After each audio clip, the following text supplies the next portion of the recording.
But now history doesn't end. Time doesn't stop.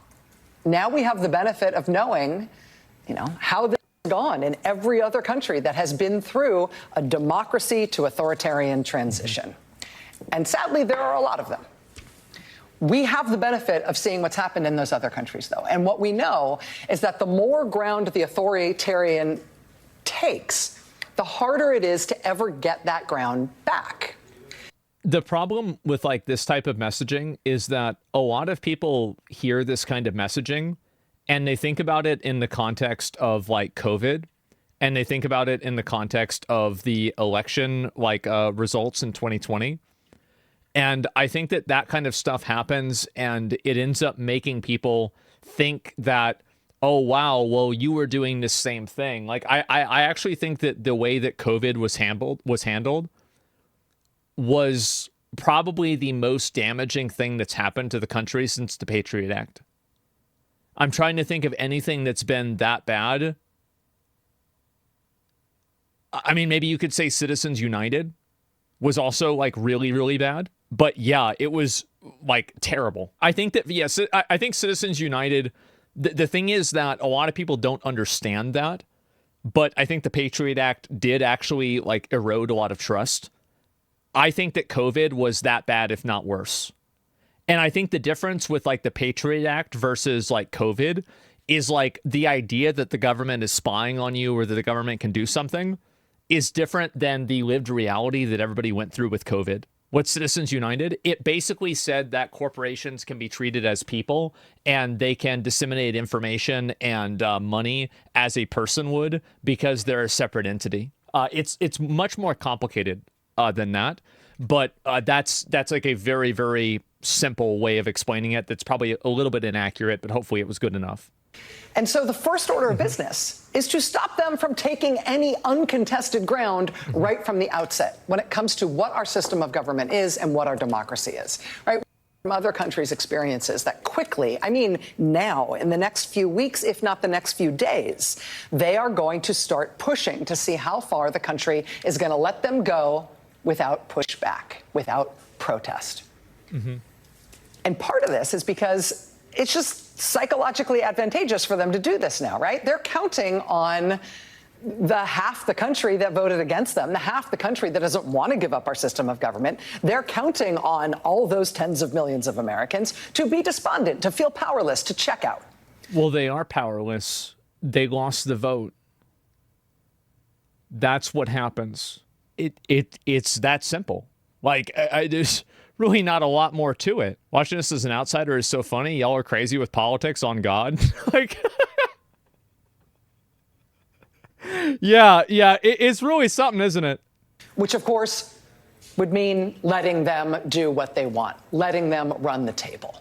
What they really don't want is for the half the country that voted against them, the half the country that wants to keep our democracy. What they really don't want is for those tens of millions of Americans to wake up tomorrow feeling scrappy as hell. What do you want them to do? You want them to go out and do another riot? Go out and commit crime? Let's go out. Let's start complaining. Maybe they can make some tweets in caps lock. Maybe that'll really do something different. January 7th.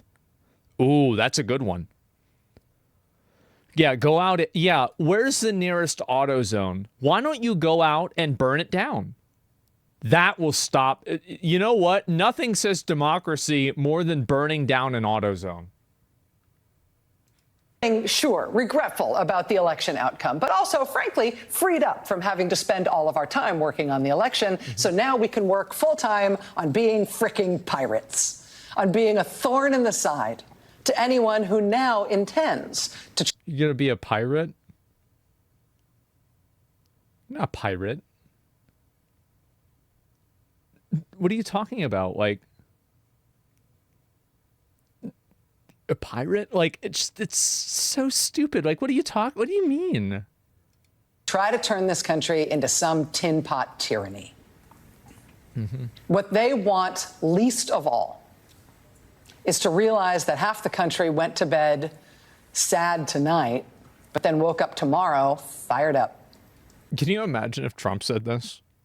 Actually, I don't have to imagine it. Trump did say shit like this all the time, and people rightfully shit on him for it. Like, yeah, it's just, what do you mean? He did, yeah, that's what I'm saying. Oh, boy. Why is anyone watching this insane person?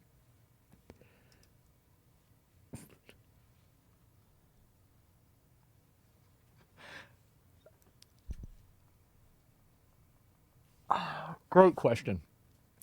Amazing question.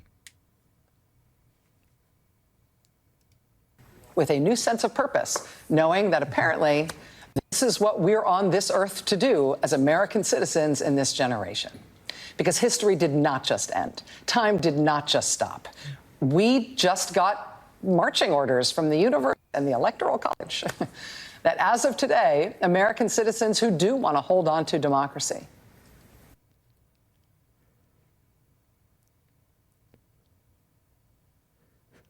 Holding on to democracy is, that's when you actively go against a democratic vote. See, saving democracy is ignoring outcomes from democracy. I know it might not sound like it, guys, but in fact, if you look back, yeah, that's the way it makes sense. Jack, so superior. I am amazed that this rhetoric is even being used. It's outrageous. What do you mean she didn't say that? She did. Let's go back and listen to it again. The universe and the Electoral College. We just got marching orders from the universe and the Electoral College that as of today, American citizens who do want to hold on to democracy. We know exactly what. So she got marching orders from the Electoral College, which, by the way, he won the popular vote too. So this is irrelevant. The implication is that the Electoral College has informed them of something that means that democracy is at risk. But the only thing the Electoral College informed them of is that, in fact, it is working just fine. Just like it did in 2020 and 2016. That's the way it goes. You lost the vote. What we're going to be spending the next days and weeks and likely years of our life working on. And the strategic first moves come into focus quickly when you think about what other countries have shown us about how hard it is to regain democratic ground once an authoritarian leader has taken. I really think that it's extremely problematic to compare Trump to Kim Jong-un. Like, it's just so ridiculous. There's dumb. Yeah, it's insane. Like, I get that they might not like him, but they're undermining democracy. Well, it's like just this, it's like all of this like emotionally dialed up rhetoric that I don't think that any normal person really sees any relation to. It just makes them look bad. All of those leaders are leftists, by the way. Well, we're not going to get into that, okay? Do you know they lost a Democratic vote? No, they don't know that. They don't know that. That's the problem. Isn't it about as foolish as Trump cozies up to dictators? I think that Trump is probably too friendly with them as well. But to say that he's the same as them is just inaccurate. It's just not true. And I think also, like, the reason why this language and this rhetoric is so popular is because it thrives on vagueness. It thrives on the gray area where nothing is ever actually stated. And that's what this woman is doing, is that she's talking about implications and she's talking about theoreticals, because she knows that if she actually gives any examples of what people could, quote, do, she would be immediately, like, just known to be a psychotic retard. And that's why the implications and the insinuations exist. It's because these types of ideas cannot exist, and this type of language and, like, communication cannot exist without that obfuscation. In that ground. And the work has to be done now. The work that has to be done now, it has to happen in sort of every aspect, every corner of our society. The U.S. military needs to give the American people binding assurances that they will not deploy U.S. military force against the civilian population in this country. They can give those assurances, and now they should. The free press needs to give the people of this country assurances that they will not become state TV, that they will stand and fight. Again, I think that this language just completely falls flat when mainstream media outside of Fox News, which was just equally retarded in a different direction, effectively functioned as state-sponsored media for COVID. And I think, again, like, you can look at a lot of like average Joes and average Andys. They're going to see that and they're going to be like, yeah, this is bullshit. This isn't what happened. Free press? Yeah, exactly. But she is state TV. Yeah. Is she advocating for a military coup?